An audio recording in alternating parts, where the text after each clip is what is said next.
Welcome back to another episode of Let's Stay In. I'm Anna, and this is Mark. Now, before we get into today's episode, we got to give you that annoying reminder. Make sure you like, subscribe, download, comment. If there's a button, make sure you click it. Somehow, I think that helps us out. With that being said, let's just jump right in. I want to start off by saying how nice it is that you're here, because I thought about this a lot recently. I would not be doing this podcast if it wasn't for you, because you were the first person that I really had very transparent heart-to-hearts with.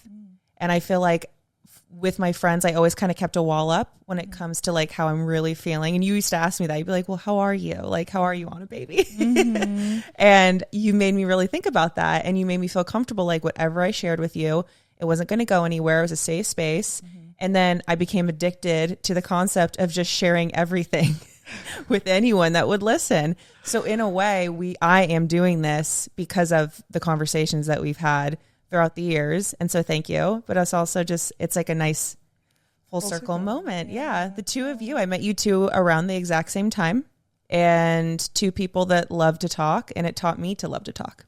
There we go. Yeah. I love that. Yeah. There we go. Well, welcome, Chloé, to the podcast. How we doing? We're great. Thank you. Thank you. I'm really excited to be here.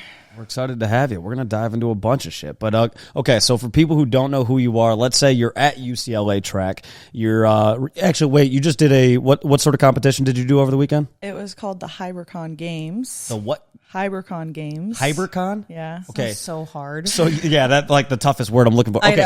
So, at Hybercon. So imagine somebody at the Hybercon Games comes up to you and says, who are you? What's your story? Give like your 30-second elevator pitch. Oh, gosh. I try. The thing about a 30-second elevator pitch is once you're in psychology, you're like, I don't want to attach my identity to anything. I don't want to introduce myself. Like, even when I get a doctorate, I don't want people calling me doctor. It is a pet peeve of mine when like I email professors and they get mad if you don't put, their prestigious work that they've put in, because I think we become so attached to our achievements, and that's one of the biggest challenges. And so I really encourage like everything when we introduce ourselves, and I'm like, oh, I'm a social worker, I'm a sports psychology consultant, I'm a hybrid athlete. That's me holding on to identities and stories, when in reality, I'm here on this podcast right now in the present moment. Like, I think it prevents us from being present. And obviously everyone loves stories, and that's why, and they resonate, and that's marketing, and that's life, and that's consumerism. Getting deep really quick. Yeah, I love it. No, I love it. I am a social worker. I am a sports psychology consultant. I have 3 brothers. I'm from the Northeast. I've lived all over the U.S. I got a scholarship. I ran track at Duke, and I had a very underwhelming career there. And that's my short story of how I got into sports psychology, because I felt like, coaches will have 1 or 2 motivational things they say at the beginning of practice. But once you get to a high level of anything, everyone is physically so capable, but it's who is more mentally ready that day. And I felt like that was a very underdeveloped field. And mental health, obviously, it was more of a mental health thing. We had 1 sports psychologist at Duke, but it was like, I didn't need help on how to run fast. I just needed someone to be like, hey, you're experiencing burnout. What do you need? So yeah, I've spent my whole career then. I never stopped running, competing, all the things. And so now I compete in hybrid fitness. But my whole MO is that I train 50% of the women I competed against, the top 2, they're sponsored pro. All they do is work out. I have like 7 jobs. I train my mind more than I train anything else. Absolutely. Damn. Do you think you adapted the mindset of not having a title because your identity was so tied up in sports and it was detrimental to you? Yeah, exactly. It's like you become so obsessed with like, oh, I'm a track athlete, I'm this, I'm that, and it prevents you from being open to what's to come in life, because you're so like, everyone has a preconception of what that looks like. What does it look like to be the starting NFL quarterback? What is that? And then they get there and they're like, wait, this isn't what I thought it was. Yeah. Like, I need more than just that title to feel fulfilled. Exactly. And that's why a lot of like, when you're trying to manifest or visualize things, it's not about a play-by-play of what it is. It's like, how is it going to make you feel? How does it feel being there? Oh, I'm around my best friends. I feel so light. I feel so free. I feel like I'm having fun. Because a lot of people get to the top and they're like, wait, this is not what I fucking expected. Absolutely. Like in anything, not just sports. My therapist sent me a feelings wheel the other day. Oh, the best. And it was like, I started laughing. I'm like, I feel like I'm in kindergarten. I've been given a chart of like the smiley face and like the upside down face of like, which one are you feeling? And she was just like, you go to a place of thought all the time. Like you're always in a constant state of like, what am I thinking about this thing? You're assessing it like it's clinical. Mm-hmm. She's like, did it just make you sad? Did it disappoint you? Like go to your feelings wheel and determine what you actually felt in that situation. And it was like the first week this week where I've started going into situations and being like, do I feel nervous?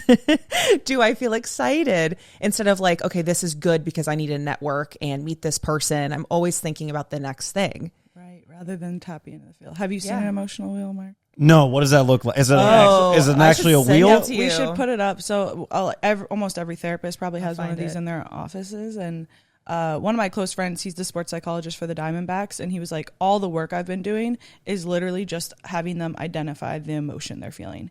Because a lot of times we just throw it in the bag of angry, but there's so many other things. I'm disappointed. Yeah. So it looks like this. So there's going to be like, wait, show it to the camera, then I'll pull it up big so people can see it. Okay. Because it's not like quadrants. It's like there's multiple categories, and the categories are bad, surprised, happy, sad, disgusted, angry, and fearful.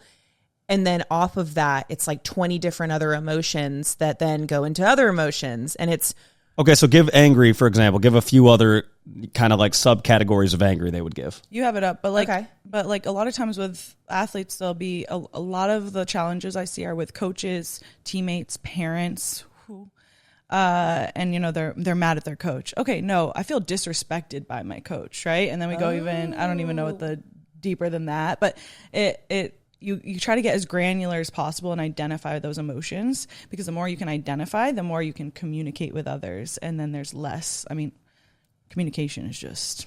I can also see that being good after coping from a loss, of just like, okay, why am I feeling this angry or down on myself? Okay, I'll do the angry thing. So angry could be let down, humiliated, bitter, mad, aggressive, frustrated, distant, critical. And then off of that goes, betrayed, resentful, ridiculed, jealous, provoked, like all of there's multiple. Okay. But I'm going to send this to you because I think it would be helpful. I feel like, men and women aren't taught to. It's kind of like you're either feeling sad or happy, and then the gray area is like, we're just not going to think about that. Those are the ugly feelings. Well, I think people in general like struggle to describe how they're feeling in the moment all the time, right? And it's like the amount of times when you're talking to somebody or whatever, and you can tell something's up, and you're like, what's going on? They're like, nothing. And you're like, well, okay. I mean, I know something's up. No, nothing. Mm-hmm. And then you're like, are you angry? No. Are you sad? No. And then you're like, and it's like, yeah, it would help to get to the point of like, okay, here's actually how I'm feeling. I'm maybe not like fuming angry, but I'm disappointed in you because of this, and this, right? And I feel like, everything stems back to communication. If you're not communicating with the people around you or communicating with yourself, then you're just going to create even more problems than already exist. 100%. And being able to identify your emotions is an actual skill, and it doesn't help us in a lot of ways when we want to perform or do really well at something, right? Everyone's like, oh, shut it off. You got to compartmentalize and get it done, right? That especially with men. And so I think what's hard is a lot of times young men are told to just get it done, work through it, don't show your tears. And then you haven't practiced. Like how are you supposed to know how you feel when you've been told your whole life, don't feel it, don't feel anything? Yeah. Oh yeah. I mean, I would say it takes, I don't know. It's like I probably saw my dad cry for the first time maybe when I was like 14, and it was like because a pet died, and I was like, oh damn, like dad's real sad. Like he just cried. And it was like, if anything, maybe freeing for me in the moment. Cause it was like, yeah, when you're growing up, you almost look at like your dad as like invincible. Right. And then seeing him show like a level of not weakness, but vulnerability was like, okay, that's powerful. Right. And I think I took that, as time went on, it was like I saw my dad, the older I got, the more vulnerable I would see him, the more I would hear him talk about certain things that maybe I didn't pick up when I was younger, right? Mm-hmm. And so that allowed me to, as I got older, to express how I felt and things like that. And so, I mean, shit, I have a problem now, probably the opposite of just not, like, I won't shut up. I'll tell you exactly how I feel in the moment, and whether you like the answer or not. So But before she got here, you said something to me that I was like, oh, we're going to be unpacking this during the episode. When you said to me which is completely true about the victim mentality a lot that we've taken on as a society. But then you said something about, it's like, life is hard. It's always going to be hard. What are you going to do about it? And I feel like that is almost like the middle ground of the two options of like leaning into that victim mentality, but then also cutting it all off to maintain like that, you know, guys have to push through it. Guys can't feel emotions. And it's like, to me, it felt like something we're right in the middle of the spectrum of like, I'm acknowledging that the issue is there. So now how am I going to reach a resolution? And I feel like that's a very healthy coping mechanism that you have adapted specifically. Yeah, because I think in general, like life throws so many curveballs at you on a regular basis, right? Whether it's like, you know, even just like on a simple basis, like COVID was a curveball for everybody, right? Like I don't think most people knew the term pandemic pre-2020, right? Now all of a sudden you're having to learn all these new ways of life, and life has completely changed, and life throws you all these curveballs. And the way I look at it is you're never going to stop receiving curveballs in life. So it's like, okay, when something comes your way that just kind of sucks or whatever, whether you go through, I don't know, you get cheated on, or you lose a family member or friend or a pet, or, you know, whatever, or a job that you were excited about doesn't pan out, or something just doesn't go the way that you expected it. It's like, acknowledge it, acknowledge how you feel in this moment, and feel however you need to feel. But give yourself a period of time to do that. And then you do have to be at some point solution oriented of figuring out how do you move forward from here. Because I think so many people get so stuck. And so I guess my question for you would be, if somebody feels like after some level of traumatic event that they went through, and trauma is obviously a relative term, but when somebody goes through something that just was traumatic to them, how do you get unstuck? Because I feel like a lot of people in that moment feel like, shit, I don't know what to do to move past this. Well, I think a lot of people that are going through extreme trauma don't even recognize that they're going through extreme trauma. I work in community behavioral health 2 days a week, and I'm working with these kids that have the craziest backgrounds, right? Like human trafficking, sexual assault, like scene murder, like really intense things. And they're like, oh, I don't have it that bad. Like I see people that have it worse because their environment, it's normalized. So I think that's one thing that's been so interesting, is to work in community behavioral health when I am around people that are forced to be resilient, and then working with athletes that most of the time are pretty well off and are trying to build resilience. Mm-hmm. It's this very interesting dynamic, but I think you hit the nail on the head. Like, feel whatever you're feeling. I think the problem is, though, I think in some environments don't want you or allow or find it acceptable for you to just start crying in the middle of work, right? Yeah.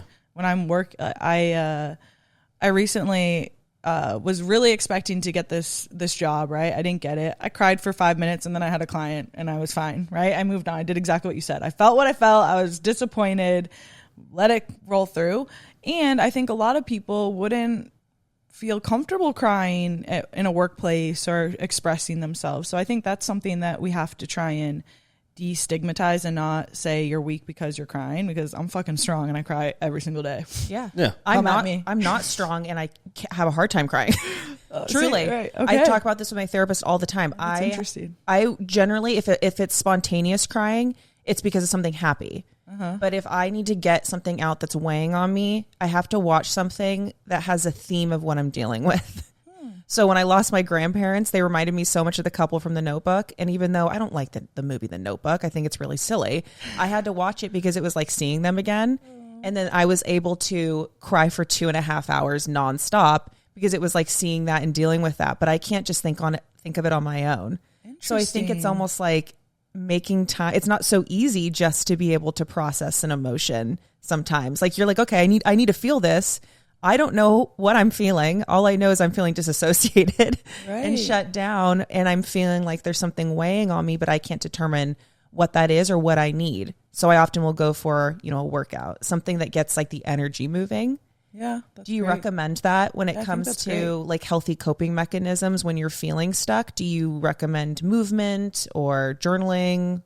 Yeah, I mean, movement for sure. That's my biggest motto in life. Is I cannot believe how many mental health professionals are physically not taking care of themselves, and then giving out mental health. Like, the mental and physical, as we know, are just so connected. And so I think there's a huge gap in the field still. And it's so wild to me. Like, fitness and movement is how you process it's such stakeholder in everyone's mental and physical health, and how do we not promote that more and understand that more and have places where it's physical stuff and mental stuff all in one place? Like, it makes sense. Yeah.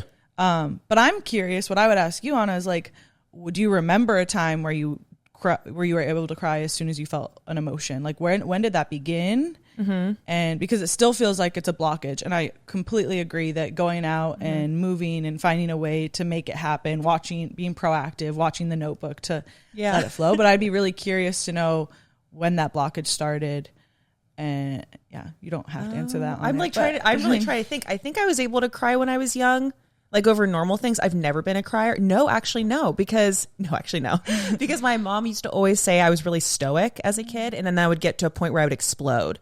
So it would be like a year building up to things. And all of a sudden I would just have a mental breakdown. It would always be about not getting straight A's or not getting the role I wanted with a ballet performance. It would always be performance based. That would lead to my breakdown.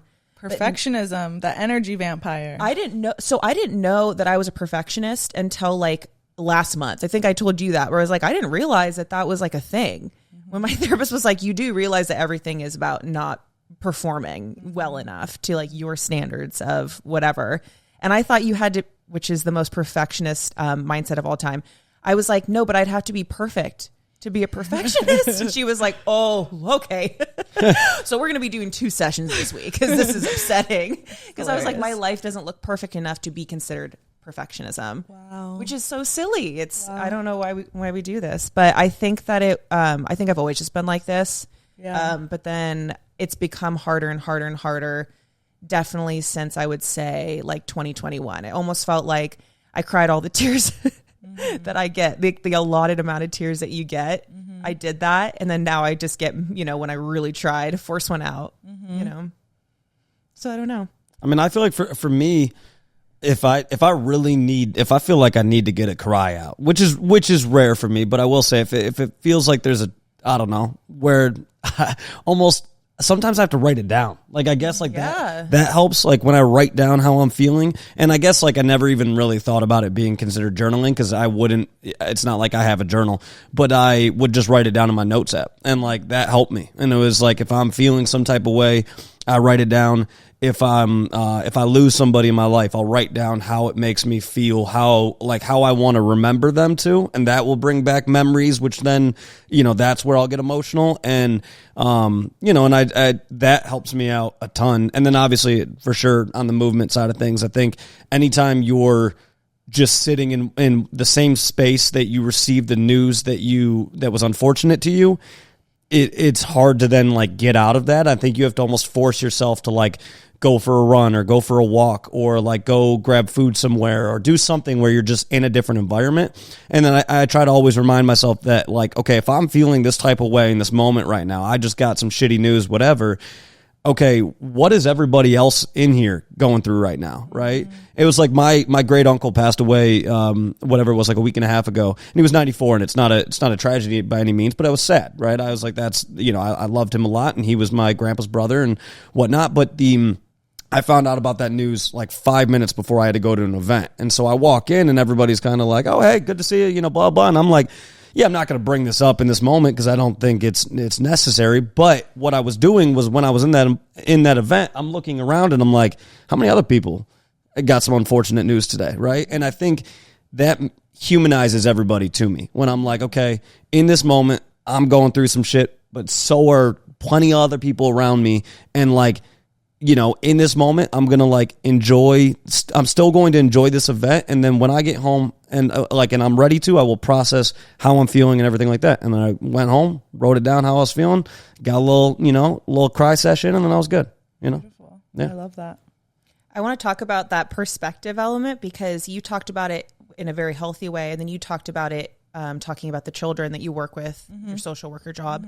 And how they've normalized really traumatic things that have happened to them because of the thing of like, there's other people that have it worse, and how perspective can be both very important. And then also it almost just leaves you feeling like, I can't put the word to it, like nothing's big enough. Like, your feelings aren't important enough. So then you dismiss them.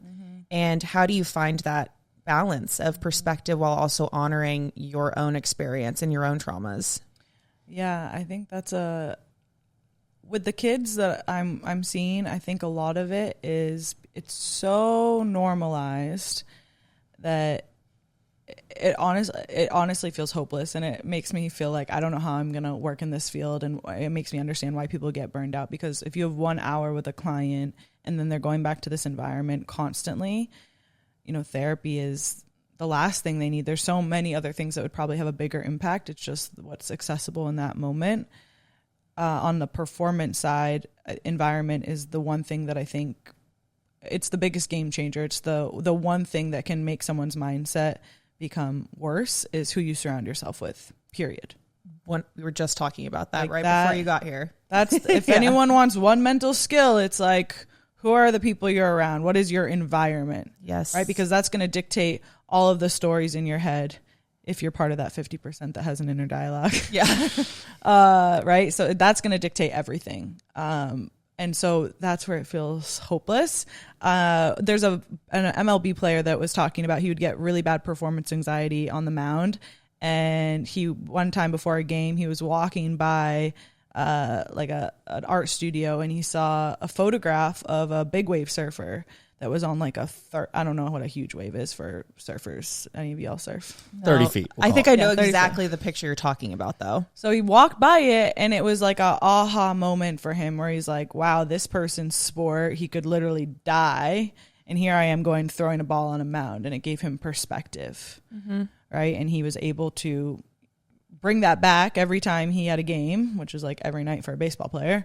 And it helped him. And you have to find your aha moment. That's the thing. Like, you can have all the perspective in the world, know that people are dying at every second, and it doesn't hit until it hits. So my job in mental performance isn't necessarily prescribing, breathe, journal, this and that. It's providing perspective. It's providing stories. It's providing ways for them to have those aha moments. Yeah. Do you have an aha moment that you can recall? For finding perspective? Yes. I think I truthfully haven't had. I feel so present because I work in this field day in and day out, that I think that's my biggest blessing, is that like I'm constantly having perspective because I'm working with people that are going through such hard things constantly. And that's my balance. Like, so the reason why I didn't only want to work in mental performance is because in general, like, being an athlete is a very selfish thing. It's about me, my performance. How can I perform the best? And so being in mental health and performance really allows me to feel like I get to perform and compete and do something I love that makes me feel badass. And I get this constant perspective of what other people are going through, and I'm able to hopefully provide some relief and tools to support that. I think it's finding like a good balance between the perspective side of things, and then also like acknowledging that what you're going through can still suck. And I think that like a lot of this stuff is like, it's not black and white. There's like so much gray area in it, right? And I think when people are going through a hard time, it's like acknowledging that whatever is the worst thing that you've ever been through is your worst thing. And then whatever Anna's worst thing and whatever your worst thing is, all of us, it's different for each of us, right? Mm-hmm. And what might be, for one person, what might not be a big deal could be a huge deal to somebody else, right? And I think it's like having a really solid understanding of yourself and like what you've been through and all of that. And I think a lot of people don't take the time to really understand themselves. Like they really just, I don't know, they never really talk about it. So then they can't really say like, this is how I feel in this given moment. This is how this event is affecting me and things like that, because they're just not doing enough reflecting on who they are, what they've been through that's brought them to who they are in present day. Right. Mm-hmm. And so I think, part of that, and actually it's a question I have for you is, we talk about, there's the term trauma dumping, right? Mm-hmm. And I always look at that as like, I don't understand how that's a real term. And the reason why I say that is because for me to understand who you are, I have to know what you've been through. So I have to understand your trauma, right? Mm-hmm. And so the way I look at it is like, I'm glad when somebody's open to me about what they've been through and some of their harder times and things like that, because it helps me to understand why they are the way they are and why they make some of the decisions they make and why they have some of the perspectives they have and things like that, right? And so I look at it as, I'm like, how can you look at trauma dumping as a bad thing? Because again, it's them being vulnerable with you and being real with you. And I don't look at that as a negative thing ever. And to be fair, if you say what you've been through or something along those lines and somebody's like, okay, cool, I'm out, then like, to me, the way I look at it is like, all right, well, good riddance. That person probably shouldn't be in your life. So do you think trauma dumping is a real thing? And like, I guess if somebody's going through a time where let's say they start dating somebody, or they make a new friend and things like that, and they have this past trauma that they want to bring up, what is kind of the best way to bring up past trauma? I do think trauma dumping is real. I think it really depends on environment and who you're with, right? If you're close with someone and you're in a space where you feel like it's going to be received, I think the problem is a lot of people don't know how to communicate, and so they just throw it all at the first person they see without any context. And I want to go back to one thing you were saying, because what I heard you say was you were distinguishing perception versus perspective, right? Perception would be you saying, oh, because of my experiences, I'm interpreting how you're going through life, versus trying to be in their shoes and like, oh, what have they experienced? Why are they interacting with me this way? Right? It's what I say to coaches all the time. Instead of being like, oh, why is Johnny showing up to practice with a bad attitude again? Being curious. I wonder why Johnny is like this every day. Maybe his parents didn't feed him. Maybe we don't know. And so the curiosity is key, but also the perspective, which it sounds like exactly what you're doing, which is phenomenal, because I think most people walk through and they just project their own experiences onto others. It's like when you think people are judging you, you're judging yourself. Absolutely. I don't think I answered your question. Let's say it's either like a new friend or a new partner, and you're trying to figure out like how to bring up this past trauma that you've dealt with, and you don't want to, like, I don't know, you're trying to find the right way to go about it. And because there's always the term like, I don't want to come across crazy, right? So how do you recommend bringing up past trauma to a new partner? Yeah, that's honestly really hard for me, because I am someone that's pretty open and I don't have a hard time sharing. I'm pretty much an open book. I think it is more, I think the first thing I would do is just make sure that they are in a place to be able to receive it and understand what you're going through. Like, again, I think the environment and the context is everything. And if it's someone that you care about, like looking at it more, have you heard trauma bonding? Yeah. Right. So I think that's honestly more prevalent, is like people, I think you'd be surprised, but a lot of times, right, that the trauma dumping becomes a trauma bond because more people have gone through similar things. Like when you were talking about that event you went to, you're like, oh, I don't think it was worth it to bring up. You are someone that was able to have that perspective and be like, oh, wow, I wonder what other people went through, like other people that had shit days today as well and had hard news. And I bet a lot of those people didn't feel that way. And if you had, not saying that it's your responsibility to speak up, but they might have felt seen or heard by you sharing and being vulnerable, open. And again, right, it probably wasn't the environment to do so. And so many people they don't see it that way. They don't have the perspective. Yeah. I mean, I think people in general struggle with that. And I guess it makes me feel better when I think about why people do the things that they do, because I think when we think about like the hurt that somebody else has caused us at some point in life, it's like our natural reaction to be like, how the fuck could they do that to me, right? And the way that I look at it now is I want to understand why you did that to me, and that will allow me to understand that it has nothing to do with me, right? That your actions towards me really were not like they weren't personal to me. It was something that you're dealing with on your own, or something in your past that caused you to treat me in the way that you did. And that allows me to heal and move forward, right? Because people talk about like closure all the time, and I'm like, I don't think you always get closure. Like, I don't always think closure is from like a conversation you're going to have with them. But I think as time goes on, I think about, okay, that individual has gone through X, Y, and Z, which causes them to act this way, and therefore cause them to treat me this way. So therefore, this wasn't something personal to me, and that allows me to heal and move forward. And that's kind of the way that I look at it. And yeah. That capacity, though, like whenever I think of trauma dumping, I always think of capacity and tolerance. And you have to do a lot of things to have tolerance. And your window of tolerance is a lot bigger than many people walking down the street, because of those things that you just said, of the perspective, the perception, giving yourself what you need. You give yourself time to cool out. You are an excellent regulator. And that is not something a lot of people prioritize. So when people are trauma dumping per se, they don't feel like they're filled to the brim. Like they can't possibly add more to that or they're going to overflow and combust.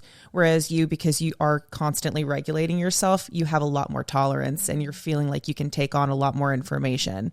Because there are times where I feel like I will be the call for a lot of people if they're going through something hard. And there was a time where I felt like I was a really bad friend because my window of tolerance was so small and I felt like I couldn't take more on. So every single thing felt like trauma dumping. Every phone call felt exhausting to me. Whereas now where I'm feeling like I'm in an open and healthier place, every call is so welcomed and I want to hear every single thing of what you're going through. And that simply has to do with how much I could take on myself because I wasn't coping properly. Right. That sounds more like a boundaries thing than yes. anything else. Yeah, I learned some boundaries. It's been great doing that. Yeah, I'm a huge fan of it. I think a huge thing is I think our society moves so fast and it's such an instant gratification world now, right? You can Amazon something that's at your door tomorrow or tonight maybe. Yeah. And really realizing that you don't need to respond to someone right away. That's like mic drop, period. It's not your duty. Yeah. That was so mind-blowing to me because I've never, if you have your phone with you all day, I used to consider it rude if you didn't give someone like an expedited response. And then I started to realize because of some of the people I was surrounding myself with, I'm allowed the luxury of processing. Yes. If you said something that hurts me, I don't need to send you a paragraph back immediately to satiate whatever void that you need filling. You know, I'm allowed to receive that, process it, and then answer it in a way that makes me feel comfortable in the method that makes me feel comfortable. And that I think can end a lot of friendships when people need and require and have expectations that just don't match. And if you care about each other enough, you can have that communication, that conversation to get on the same page. But often we aren't even given those tools to then do so. So I think that's why a lot of friendships blow up. But I think that goes back to communication, right? Because that's at the end of it. I think communication is the answer to everything. Yeah, because like if for example, if I texted you something and you were like, okay, I need a few hours to process this or whatever, the way that I look at it is like if you sent me a voice memo back or a text back and you were like, hey, by the way, I just needed a few hours to think about that. Here are my thoughts now. Then I take that and go, okay, cool. Like now I get that. I think what a lot of people don't do is they don't vocalize that. You do a great job of vocalizing that. But I think a lot of people don't vocalize, oh, I just needed some more time to think about that. So therefore it almost more or less comes across like I don't give a shit. And I think then it makes the problem, however large it was, even larger because now that other person is like, well, cool, you don't even give a fuck. And it's like in reality, they may have just been taking the time necessary to really process how they felt. And now they're giving you the best answer to that. But again, I think it all goes back to communication. If somebody's taking a long time to respond, just explain that when you do get back to them. So acknowledging the gap. Yeah. Also, feelings wheel on that. Yeah. When someone doesn't respond to you, you feel like they don't give a shit about you. You feel neglected. And that would then make me want to practice self-soothing of like, what is it about this person's lack of response that is making me feel so neglected? And then work from there. Yeah. Do you know what I mean? Because I think that there's a reason that ghosting is the most detrimental form. I mean, that's too abusive to me. Yeah, I 100% agree. And that's where I was going to go next is like, well, what's the boundary between a gap and a ghost? Exactly. Yes. Right? Because like how much time did you need to process it? Yeah. But a lot of people send a response, like if they're not a response, but a text in hopes of immediately working something out. And just because you were ready to do so doesn't mean that the person receiving it was. And if they needed to take that day to, often what I will do, I will say, I hear you. I see this. I'm not ignoring you. I just need time to process it. So I guess that is an acknowledgement. But there's times where then that text leaves me angry and I don't have the ability to, or frustrated, and I don't feel the ability to communicate, you know? So I'd rather regulate myself and then get myself into a place that I can be proud of to communicate, you know? So I don't say things I don't mean. And I think at certain times too, you can also be, I mean, at certain times just be blunt. Like, I mean, you know, for example, I think if when it comes to like the ghosting and whatnot, right? I think a lot of times people feel like, okay, I have to have a reason why I'm not interested in you or I don't want to pursue this further or whatever. Sometimes it can be, and you're just not my person. Why? I don't know. You're just not. Tough. Like, and I don't think everybody's owed an explanation for everything. If you have an explanation, then sure, give it. I think that's nice of you to give. But like, also, if you're struggling to understand why somebody just may not be your person or why somebody shouldn't be in your life, and it's just maybe an internal thing, a gut thing where you're just like, it just doesn't feel right, and you don't have the best way of expressing it in that moment, okay, just tell them straight up like that. I had a friend of mine who called me last week and was like, there's this guy that I've been talking to. I need to end it with him. I just don't know how. I was like, okay, cool. Just literally message him and say, I just don't see this going anywhere. I appreciate the time that we had. And I was like, short and sweet. And, and I think his response back was like, haha, okay. And I was like, oh God, yeah. And I was like, but sometimes when you give an explanation too for everything, it can also cause a longer conversation that you may not want to have, because how many times do you say to somebody, well, and I don't see this going further because of this, this, and this, and then they come back with a rebuttal. Well, I do see this going somewhere because of this. And it's like, listen, this is a two-way thing. Like, both of us got to be on the same path if we see this moving forward. If one of us doesn't, then that means it can't move forward. It's not just one person doesn't decide that this just moves forward. It's like both people have to agree on that. So, yeah, I think sometimes save yourself the rebuttal. Yeah, I don't think you owe everyone an explanation, but I think ghosting is emotional immaturity, period. Like, I don't think and you have to be able to understand, even if it is like, oh, it's just a gut feeling. I would encourage anyone that has that, again, feelings wheel, like, to go back and really reflect and try and understand yourself. Like, that's what journaling is for, is to get a better understanding of your own thoughts and feelings. But yeah, I don't think anyone is owed an explanation, and ghosting is just so hurtful. I consider it abusive, and I think it triggers so many people's abandonment wounds. And I think most people have abandonment issues for, whatever reason, and it varies. But I think that the ghosting thing taps into, you weren't even worth an explanation. Like, and I do think we do owe a level of explanation to the people that we have given energy to, and they have given us energy. Yeah. And I think that I agree, where like I have a tendency to give a little bit more than what I owe, let's say. But I do think that if time is like the most valuable thing, and there has been like love shared or, caring, feeling shared, therefore I should explain why we're exiting for the most part. Yes. I have a hard time with that though. I don't ghost, but I do have an issue with avoidance when it comes to saying how I feel, because it's hard enough for me to admit how I'm feeling, to say how I'm feeling. I can't handle that rebuttal. I can't handle what do you mean by that? And it's like, I just said what I felt. Like, I can't keep explaining it to you if you're not going to be receptive of it. I think also the form of communication, right? I'm thinking a lot of texting, which is obviously not the best way to communicate. So much is lost even with us right now in a room with body language and everything else. Texting is the absolute worst form of communication. And yeah, it just makes it, when you don't hear back from someone, and this isn't just in personal relationships, this is like these interview processes. Oh, y'all, I know. I can't tell you how many times I've gone through rounds and rounds of interviews and they don't even get back to you after you've spent time preparing, like, so much. And it is so wild to me. And then it's like, I wouldn't even want to work with a company that operates that way. That said so much, right?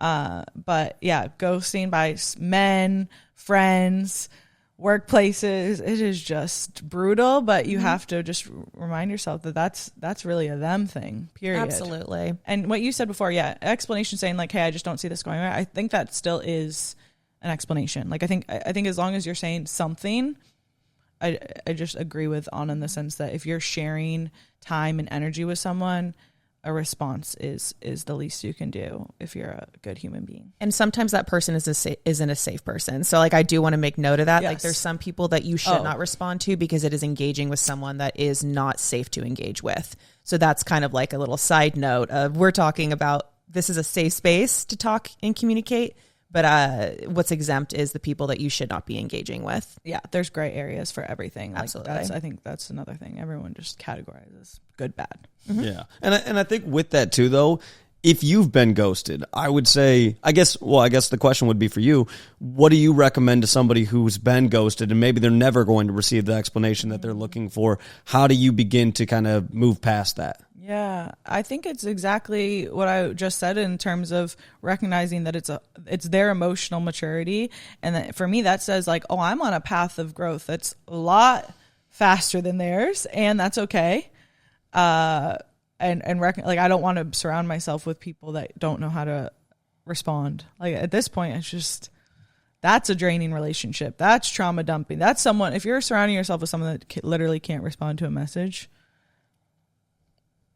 yeah, I'd have nothing to say. Yeah.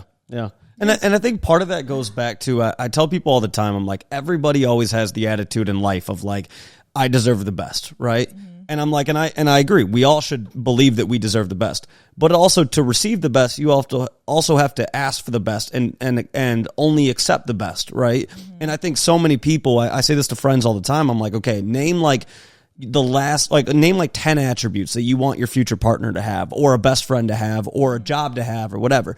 And they'll list them out, and I go, okay, now past partners, past friends, past jobs, how many of those possess the things that you're looking for? And almost all the time it's like 20% of them. And I'm like, okay, then like, what are you doing? If you want the best, you have to only accept the best. The moment you start accepting bullshit, then that's what you're going to receive. And so part of it is on you of determining like, hey, if I'm allowing somebody to routinely just treat me like shit, at some point you have to say enough is enough. I'm done with this. And so that has to be like, you do have to hold yourself to a standard too of, you know, if I want the best, I have to only accept the best. And there's plenty of people in this world who are not going to be able to give you that. And so accept that and stop trying to force somebody to be better than they are, I guess is the way I look at it. We just talked about that right before we started recording about how I need to take responsibility for bad treatment that I received. And it's not like I asked for it or I deserved it. But when you stay and you tolerate, you're basically giving them the go ahead to just treat you however they want to go ahead and treat you without any sort of boundary. And that's an energy of you subconsciously telling yourself, oh, this is what I deserve. Like, it's not just when you stay in toxic relationships, it's not just about the time that you're in the relationship. It's what's happening behind the scenes while you're in the relationship, right? Every single day you're waking up or being friends with a person that is treating you poorly, that's sending signals, that's creating neural pathways of like, this is how I deserve to be treated day after day after day. I think a lot of times we just try to clump in, oh, that happened. It's like, no, that happened day after day after day for however long that relationship was. Oh, that's facts. Yeah. And the inner dialogue that you have to undo, those like beliefs of self that you have to do for years. You have to unpack that for years of like, I've always decided that I'm this person because I was told that I was this person for so long. Do I even identify with that person at all? You know, that label that I've given myself, like, I've had to do a lot of work with that. It was wild. So the competition I was at this weekend, I shared we were camping for a whole other thing. Anyway, so I was with 5 other random athletes that I had never met. And literally none of them drink. And it was just interesting for me to think about because they were like, oh, we should go on a trip together. I was like, yeah, like a lot of times when I go on trips, some of my girlfriends make me feel guilty for training while we're like on a bachelorette or something like that. And it just made me realize that there's other people that don't think that way. And that it was just wild to be around so many people that are just so aligned, I guess. And it's really hard to find people like that because we feel responsible to carry on relationships from childhood. And there's like, I think guilt of like letting go of, our society puts a lot of worth on being able to sustain relationships, like been friends for 2 decades and not recognizing that letting go of relationships is probably more of a skill than holding on, or more healthy than holding on. Well, I feel like people treat friend breakups like it's a red flag. Like I feel like I've heard like, oh yeah, well, you know, she gets rid of a friend every few years. And it's like, okay, but is she maintaining some, or is she letting go of someone that's toxic? And I feel like there's almost shame involved with a friend breakup because it might mean something about you and your inability to sustain a long-term relationship, like you were just saying. Yeah. And I think with that too, it's like, how do you go about your friendships? Like I'm big with, like I say to all of my friends, like, I really don't care if you maintain being in my life, because the way I look at it, and that sounds harsh, but like if you are in my life a year from now, it's because you deserve to be in my life a year from now. If you're not in my life a year from now, it's because you didn't deserve to be in my life a year from now. So therefore, yeah, like cool, I hope you're in it, but if you're not, like it was for good reason, and vice versa. I want you to hold me to that same standard. Like, the door should always be open for somebody to leave, and then if they deserve to stay, then they should be there.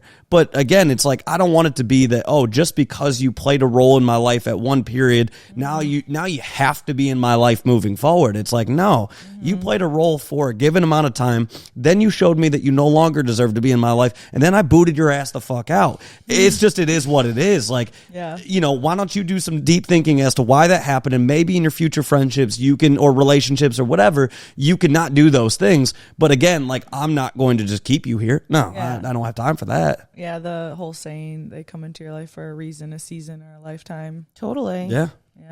But what does someone need to do to deserve to be in your life, Mark? Just not be a piece of shit. I mean, it's like... So what are the guidelines for not being a piece of shit? What are your friend amendments? Yeah, because I think what I immediately, when you talk about that, I think something that needs to be understood or communicated. As you get older, right, we have so many more responsibilities. And I think that's one of the things that makes it really hard to maintain friendships from childhood, is that people have these expectations where you're like, in college, everyone's on the same schedule. You see each other all the time.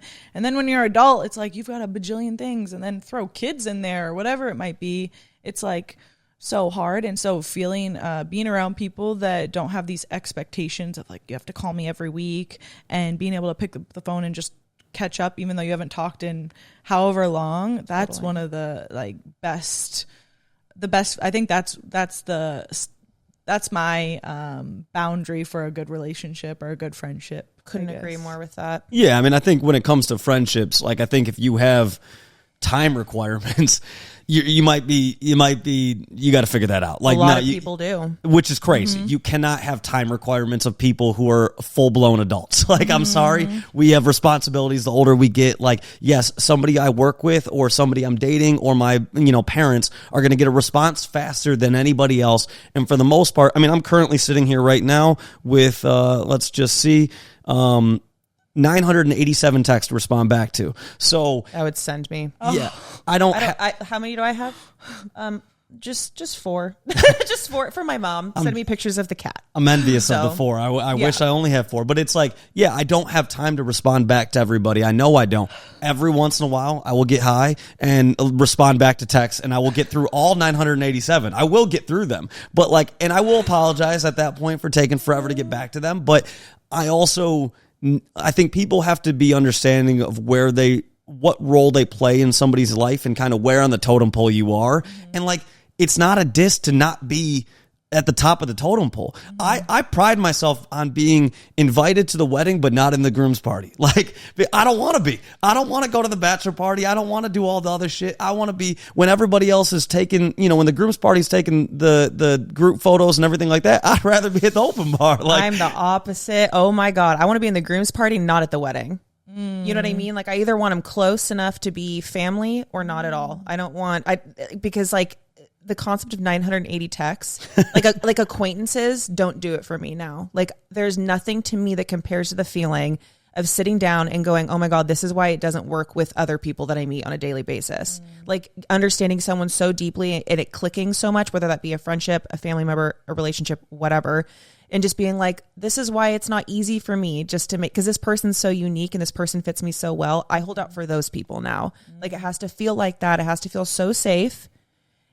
And nothing else works for me. I can't have a friend that is anything less than that now. And I know that there is room for the friends or the acquaintances, and that's beautiful, but I don't have an easy time sustaining those. And I know you do, and you're amazing at that, and I can learn from that. No, but I'm not necessarily saying, like, I obviously prefer the people that are like the best friends, right? The people that you know are going to be in your life forever. But I'm also saying I acknowledge that certain people, just based off like the fact that maybe we don't live in the same area and it's very difficult to see them, or, whatever, our lives are in two different places, that that I understand I may fall back into a lesser category because I'm not seeing them on a regular basis. When I do see them, it's going to be as if, we're right back to when we first met and things like that. But like, I acknowledge that certain people, I'm just not going to be able to, I guess, like, have an incredibly close relationship with. But I don't want them to feel like I don't appreciate them. I still do, but again, we only have so much time in one day, right? Your expectations is exactly what you're talking about. It's just is what you're expecting of what you can give and receive. Yeah. And so I think you have to be understanding of that. Yeah. Yeah. Well, you guys are talking to Miss 27 Dresses over here. You probably would know that. Me. Does that mean you're just in weddings all the time? Literally, like I've had. Yeah, it's exhausting, isn't it? It's insane. It's everyone's best friend. I mean, now I'm a therapist, so it makes sense, right? People just, but yeah, it's exhausting. And I think for me, part of the reason I have so many close friends, and truthfully, like there's some, I don't know if I can say this on air, but my like closest friends, a lot of them haven't even gotten married yet. That's the wild part. Yeah. I don't know if I'm allowed to say that. Everyone's gonna hear that. I just look over at Anna. No. But I think what's interesting about that is like, I think for me, part of it was that I wasn't in a romantic relationship for a long time. I was a later bloomer in that. So I treated my friendships like a relationship, like a romantic relationship. Like I just had the time and capacity to check in a lot more in my 20s, which I think a lot of people at that time were getting into serious relationships and didn't have the time. So I was that person and I was able to be there. Is the first reason why I think I've been in so many weddings. And then the second thing is I think all we want to do is fit in and feel like we're wanted. And so I think for me, it's not that it's a currency, but it feels like, I think it was a way for me to feel like enough or like, wow, I'm adding. Yeah. So I've realized that, and I definitely don't communicate the same way I used to in my 20s now that I'm in my 30s. Yeah. We used to get empowered by numbers, I feel like, in our 20s. And like obviously that carries on to all decades for a lot of people, but you feel like your number of friends reflects how great you are. And I definitely used to be like that, where as much as I love to talk and find commonalities, I don't often feel that feeling of that clicking of just like, we get each other and like, this is safe. Like I've probably had that 10 times in my life. And like you two are actually two of those people where I'm like, okay, these are my people. These are like, cut from the same cloth. And I lost my train of thought. It's okay. You're good. I was going to say that I think also recognizing like a lot of the friends that I'm thinking of too, they have really intense jobs and maybe haven't even had the capacity to build new friendships, where like I was in a place in LA when I moved here and I had a lot of capacity to build new friendships, but a lot of my older friends from like college or childhood, their careers or their relationships didn't allow them the space and time to make new friends. So I think that's another friendship factor. Jealousy is a real thing. I mean, that's part of it too. Like when I moved out to LA, I think a lot of my guy friends from whether back in Michigan or out here or whatever struggled to accept that I had a shit ton of new friends. And part of it, and I would tell them all the time, I'm like, dude, you have to keep in mind how vulnerable a photo shoot is. When I'm doing a shoot with somebody, I'm getting to know them at one of the deepest levels that you can, because they're showing their vulnerabilities. They're talking about their vulnerabilities. Hey, I don't like to be, photographed this way. Hey, I'm insecure about this. So I'm learning them in a way that you don't typically get to know somebody right away, right? And so as a result, they become very good friends of mine. And that does not mean that I don't, appreciate you guys and everything like that. But yes, I am bringing a lot of new friends into the fold. And like, I don't know. It's just, it is what it is. I'm not going to say I'm sorry about that, because like I appreciate what I do and I enjoy what I do. But that is part of, again, and I think it's the same with the podcast now. It's like we just met today and we sat down and had an incredibly deep conversation for however long this goes. That is not the normal way that you meet somebody, right? So if somebody's like, oh, well, are you and Chloe best friends now? It's like, okay, maybe not best friends after one conversation, but I understand Chloe at a deeper level than most people meeting somebody for the first time because of the format in which we're meeting, right? And so I think part of it too is explaining to people properly why some of these things change, right? Same thing as you. I was single for most of my 20s, so it was like friendship became a very important thing for me. I was meeting new friends all the time. I wasn't investing a lot of energy into relationships and things like that. So I do have a lot of friends in that regard. And so again, with all of that, I think it's like explaining to people, hey, like life changes for certain people. If you stayed in the state that you grew up in and you went into a career and you've been working for the same company for 10 years and you've been married to the same person for 6, like, yes, you're not going to be meeting as many new people as somebody who's been single and moved to a gigantic city. Like, and explaining those things, I think people can understand it with explanation. And the concept of like quality over quantity, right? Yeah. I think a lot of people have expectations. Oh, you spent this much time with me. We were friends for this long. We grew up. That's just, oh, I deserve to be in your inner circle. Yeah. Versus like, oh, every interaction I have with someone is super aligned and I feel connected to them. I think a lot of people don't even have that insight on themselves or even know what a super connected conversation feels like. So I think that also makes it hard. The ability. Yeah. And I can only be friends with people that have that ability, truly. And I think that even though it's an aspect of me that I am very much not proud of, my experience of friendship is the exact opposite of you two, where I have only ever been in long-term relationships. I have been in a long-term relationship nonstop basically since I was 15 years old. Wow. And so I feel like, and sometimes that would affect then, you know, I've dated controlling men, of my allowance of seeing other people, them judging the people that I was friends with in college, things like that. My circle got smaller because of the relationships that I was in, and I normalized that. And so I didn't prioritize friendship as much as I did my male relationships. And that's where I feel like I got myself in a lot of trouble. And then when I experienced a big breakup and I saw how many people were in my corner and actually saw me and knew me better than I realized, it was the first time where I thought, oh my God, I have more people that love me and see me than I've ever even acknowledged. And my friends then took priority even over relationships for me for the first time ever, of like, these are the people that I will love my whole life. So they get that space. They aren't leaving. Yeah. Whereas, you know, men and women, you know, in a romantic relationship, they can come and go.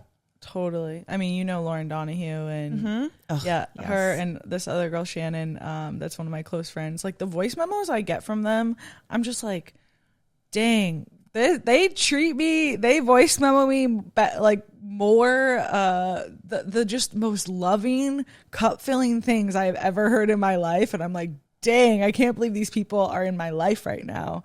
It's just wild. But you are that.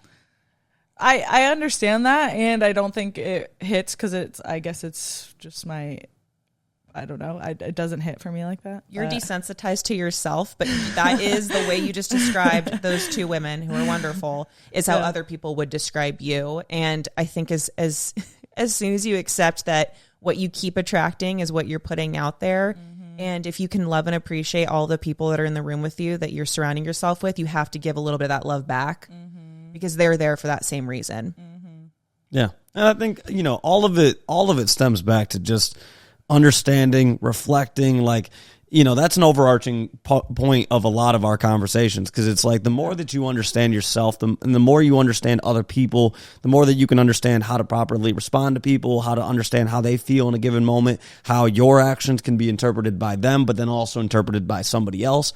And again, it's like we should all strive to be the best communicators that we possibly can, because you think about how many problems in life stem from a just poor communication is crazy. Like, think about how many less problems the world would have if everybody communicated better, right? And I even think, I mean, right now, obviously, like, we sure as shit won't dive into politics on this podcast, but like, when I tell people all the time, it's like, I've met people who are the most conservative, the most liberal, everything in between. So many people have so many things in common, but we want to hate people for no other reason other than they are not, I don't think they're like me, so therefore I hate them. And it's like, if you just communicated properly, you would understand that you have so many things in common. And that can go with people from foreign countries, people who don't speak the same language as you, so many different things.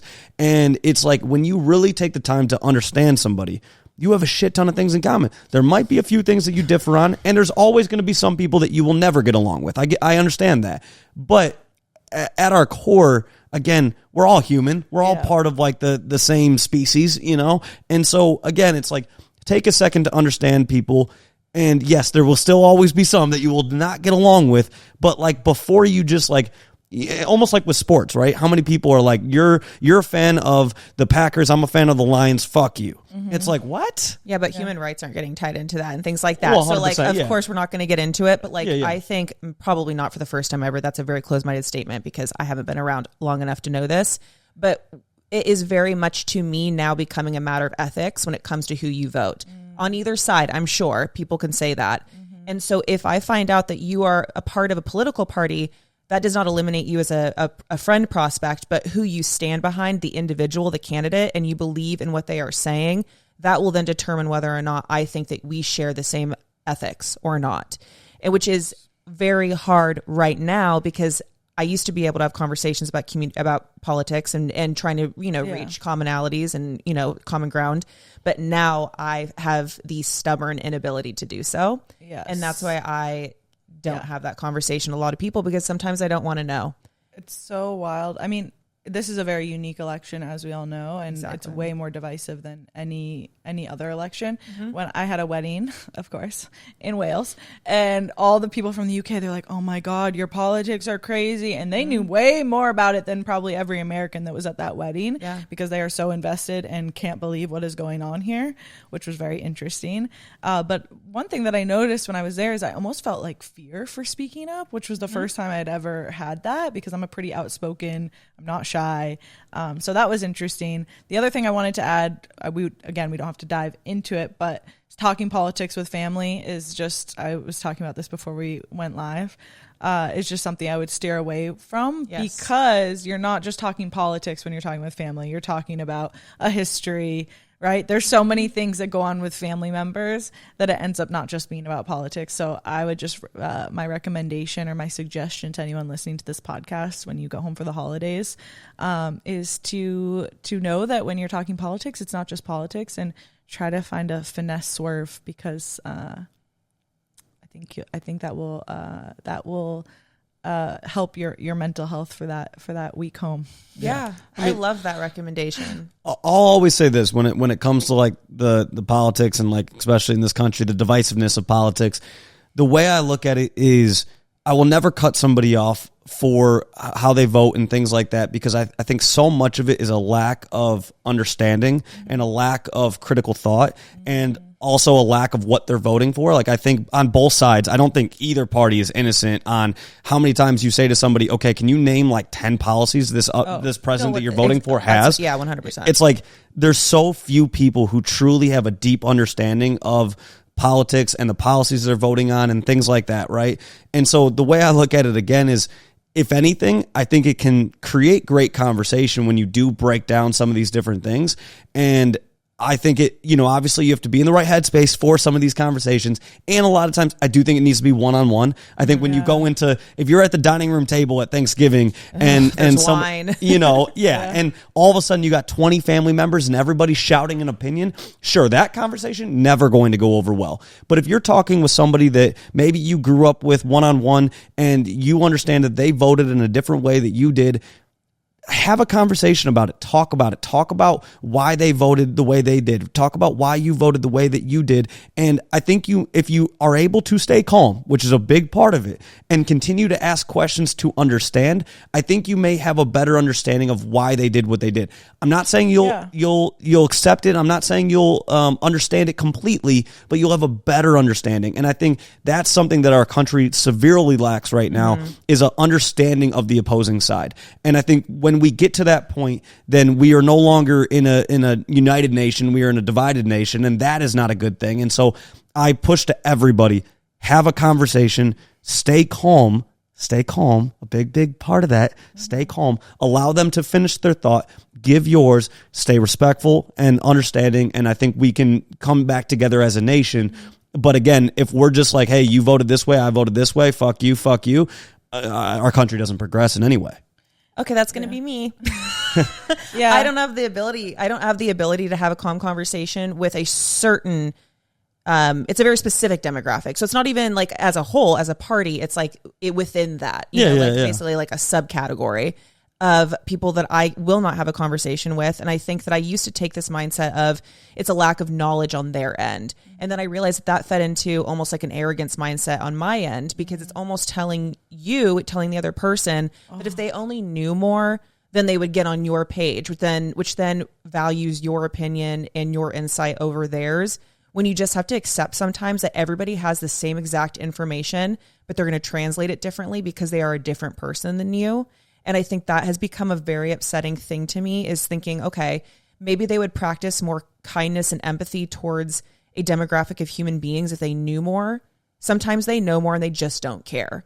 And you're not going to be able to change that with any conversation. And I don't want to sit through another conversation that has anything to do with finances, taxes, any of that shit one more time, because to me, there are other things that take priority to that always. Yeah. And I'm never going to get on the same page with you if that is where you hold your priorities, your importance in life.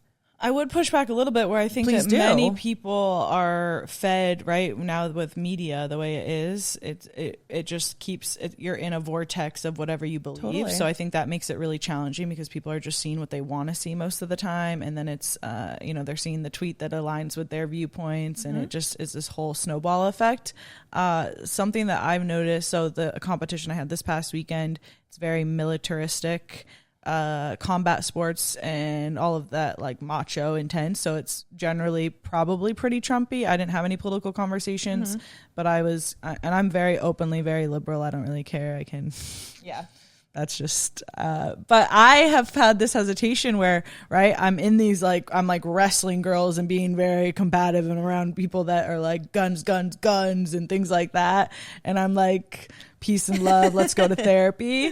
And I feel nervous almost to like post that part of me, right? Like, how do I negotiate those two parts of myself where I'm in this environment where almost probably, I'd guess probably 90% have different political views than me and all of that. And then this, like, all I do is try to help heal constantly. It's been a big challenge.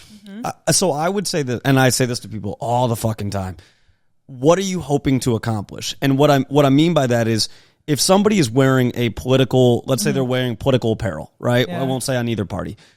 I'm always kind of like, what are you hoping to accomplish? Are you going out in that outfit today because you are looking to spawn a beautiful conversation that's understanding and respectful and things like that? Or are you looking to anger somebody? Oh, right. What are you looking to accomplish, right? Same thing with when somebody makes, if they take, something they share on their Instagram story. What are you looking to accomplish? Okay. Are you looking to actually educate people? Or are you looking to anger the opposing side? Or are you looking educate. to get... Who are you talking to? No, not saying you, not saying you. No, but you're saying like the. No, I understand. Yeah. But if you look at it, I want to say one thing about what Anna was saying earlier. Like, my mom is the type of person where, like, immediately if you say you're voting for the other side, she cuts you off, and that is like the worst possible approach to have, right? Because it's like, I'm an elitist. Yeah. She's an elitist liberal, and it's the worst. And I'm like, Mom, you're literally making this worse. Yeah. Period. Right. And I'd be interesting to think about, though, we're about to get so political. But what I wanted to... It's so hard not to. But I wanted to repost... Did you guys see Michelle Obama's speech about reproductive rights? That she it's incredible. It's like, oh my God, the best. Everyone has been trying to articulate about reproductive rights and have people understand what's at stake here. And she just says it so eloquently, and it is amazing. And I wanted to repost it, and it was like right coming back from this competition, and I just was feeling something. The people pleaser, the like, oh, are they going to look at me different because this is where I stand? Because I think people generally look at liberal as soft and conservative as hard. That's so true. And I'm a hard and soft person. And how do I negotiate that? Yeah, I guess I have a really hard stance on something that's so soft. Yeah. I almost have a hateful vibe towards people that don't practice the kindness. So it's like I was saying earlier, I'm very aware of that I can lead arrogant. I can lean into an arrogant mindset, a very stubborn mindset of like, this is right and wrong, and I'm trying to practice more gray. This is just one specific topic that's become, it's really hard for me. I think what it comes down to at the end of the day is, I will always look at it of, are you trying to have a conversation, and is the format in which you are having it productive? Because text, no, right. No. Family group chat, no. Right. Yeah. So again, if you are I've had some of the best political conversations I've ever had with people one-on-one. I understand the environment that if I'm in a group of 20, I will shut up about my opinion, because there's no point. There's nothing productive is going to come out of that. And so therefore I'm not going to say anything about how I feel, because it's going to be a completely ineffective and inefficient conversation, and I'm not going to have that. But I will have a conversation one-on-one with anybody at any time. And again, like we've talked about, or we've said on the podcast, it's like we don't like to talk about politics and things like that, can be very divisive and things like that. But at the same time, if Trump and Kamala hit us up and said, you know, we want to come on the podcast, I would love to have both of them like on, because it's like, yeah, if I'm going to show one side, I have to show the other. If I'm going to be critical of one side, I have to be critical of the other. If I'm going to try to understand one side, I have to try to understand the other. And I think that is the part that we lack fundamentally in this country right now, is a lack of trying to understand. Did Kamala end up going on Joe Rogan? I thought they're both going on. I believe it's this week. Okay. Yeah. That'll be great. Yeah, That is great. Yeah. And I will listen to both of those. And I think Joe is a perfect person to have that conversation. I think it'll be, and you know, or the best, probably the best that we could have to have that conversation. There's no perfect person to have it. It's not easy. It's not an easy conversation to have, but it'll be interesting. And, you know, again, at the end of the day, just be respectful and like try to do it in a productive method, because that's the hard part, where it's like, dude, there's certain times just like fucking move on, because it's just, you're not going to have a productive conversation about it. So if I hear somebody say some stuff that I like blatantly disagree with, but I'm like, okay, the format that this is in is not going to lead to anything productive. Like, dude, I'm going to save myself the mental happiness and just move past it, because I'm not going to sit there. And I might say to somebody else later, oh, you'll never believe what this person said. And in that moment, I can get it off my chest and whatever. But like, we're in a group of 20. What am I going to do? Pop off? And then how is that helping anybody? You got to think end goal. Yeah. Okay, so speaking of end goals, what do you think is next for you? complete 1000%. See, I just put up boundaries. I don't want to talk politics anymore. So I serve the conversation. What do you think is next? Not end game necessarily, but what do you think is the next thing that you are going to pour yourself into and prioritize? Oh, well, during this competition, it was so freaking hard. I was like, oh, I'm ready to retire from all this. I want to just be an artist. But something that's been on my bucket list is writing a screenplay, which I've been loosely working on. But I feel like it would be such a waste to not use these intense, amazingly crazy emotions that I constantly am interacting with and pour it into some sort of creative project. And I've always said, like, I feel things so deeply. Like, I can feel when there's a breeze on that plant behind you. Like, I feel so sensory overload. Oh yeah. Like, I gave up drinking for a whole year, and going off social media for a week did more for my mental health than giving up alcohol for a whole year, because of just the sensory. Yeah. So anyway, I feel very deeply, and I feel like that just makes me think that I am supposed to create. So that's definitely on a 5-year trajectory. I just passed my my CMPC, which is Certified Mental Performance Consultant through the Association of Applied Sports Psychology. So that gives me a lot more. I'll say that 3 times fast. She said it once, and that's good enough for her. Yeah. Barely got through it. So that gives me more opportunity to work for professional teams and things like that, and that would be something I'd be interested in doing. And so I think those are the top 2 things right now. And I do have one last question for you, and I think it's a good way to wrap it up. As this podcast is dropping, we are in a very, very anxious time period where a lot of people, one half of the country is going to be incredibly happy, the other half is going to be incredibly irritated, anxious, frustrated, all the spectrum of the wheel again, right? And so for somebody right now who's feeling anxious about the direction of where the world is going, where the country's going, things like that, they're, frustrated, they're, have all the different emotions right now.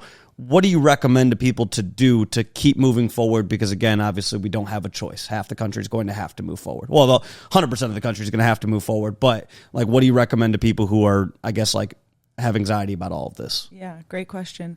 So I always give my clients, I'm like, there's 2 approaches to mental health, right? We have our foundation, these are the things we do weekly to keep up and go to a yoga class, right? You could be having the shittiest day and you go to yoga class and you still feel like freaking shit, right? Mm-hmm. It's not a solve all, but it compounds, right? Every week that's my little reprieve of like filling my cup and doing something I know that overall is good for my well-being, right? So those foundational things, reading, journaling, watching your show, like, it doesn't have to be things that people see as necessarily healthy, binge watching something, whatever. Okay. These are things that we compound. And then we have our oh shit tools, which is like grounding, deep breathing, the things we do in those really hard moments. So my biggest suggestion would be to keep up with both of those, and control your controllables. What do you have control over? You have control over if you go vote. So go out there and vote. and then controlling all of those foundational and oh shit things that you can do, right? So there's so many things we can't control, and so always coming back to what is in my control in this exact moment. I love that. Yeah. I feel like everyone should do a podcast episode with their friends because you're just so brilliant and cool and wonderful, and I just get to find out more about you, and I love doing that. Yeah, it was great. I love doing this. There we go. Yeah, we'll have to have you back on because I feel like we probably could have. This probably could be 6 hours. We could. That's dive what I'm in. telling you, Chloe. Like you have the best conversations with her. Wait, you got to stop calling her. Is it Chloe or Chloe? Sorry, it's Chloe. I know everyone. For some reason, I feel like I thought it was more intuitive to have, because Grow with Chloe is my brand, or my company, and people, when I was wearing a Grow with Chloe shirt at the competition, like, is it Chloe or is it Chloe? I'm like, well, Chloe's just short for Chloe. I mean, you can call me whatever you want. But some people get bothered by that. I've met some Chloes that get offended by being called Chloe. No, you can call me anything. Yeah. Call me anything. I've called you Chloe Bear, I think, like from day one. There's something about her just feels very safe. Like before we even started the podcast, she was like, at one point she said Chloe, then she said Chloe, and I was like, fuck. You can call me anything. This is the whole Anna thing. You can call me anything. I'll answer to whoever. No, Chloe. There it is. Well, we're gonna have you back on because this was great. We could have gone a number of different directions. I feel like we still probably have like 50 questions that we didn't ask. So yeah, I do. We'll run this back. Absolutely. Loved having you. Yeah. Thank you. Bye. See you guys.